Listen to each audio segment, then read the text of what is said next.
Après Paris, la semaine dernière, les agriculteurs investissent Bruxelles. Ce ne sont pas que des paysans français, cette fois, ils sont 5000 en tout. Ils veulent faire pression sur les ministres européens réunis à partir de cet après-midi. Producteurs de lait ou éleveurs de porc, ils ne s'en sortent plus. Entre l'embargo russe et la baisse des importations chinoises, ils tirent la sonnette d'alarme et demandent des mesures d'urgence. Sur place, le reportage de Sam Assoula et Hervé Verloès. Cette fois, c'est au cœur de la capitale européenne que les paysans sont venus faire rugir leurs tracteurs. Ils ont fait la route depuis l'Allemagne, la France, la Finlande ou la Lituanie. Des agriculteurs venus de toute l'Europe criaient leur colère sous les fenêtres des ministres de l'Agriculture réunis en conseil extraordinaire. Des cercueils et des pendus pour symboliser la mort des paysans face à la chute des prix et à la surproduction de lait et de viande. Il faut qu'à l'intérieur de l'Union européenne, on produise ce dont on a besoin et pas plus.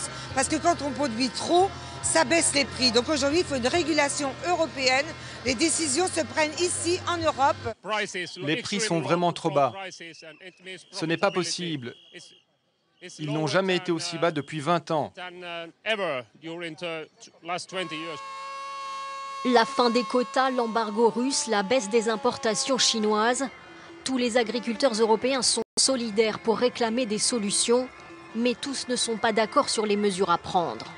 L'Espagne, l'Italie, le Portugal et la France, à l'origine de cette réunion des ministres, veulent augmenter le prix d'intervention des pouvoirs publics pour acheter les excédents de lait, une augmentation de 21 à 27 centimes.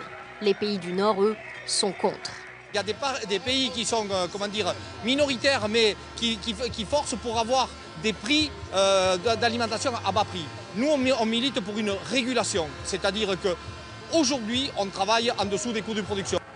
Parmi les mesures d'urgence et les aides immédiates attendues par les agriculteurs, les 28 devraient décider de mesures de soutien à l'exportation en dehors de l'Union européenne. Parlons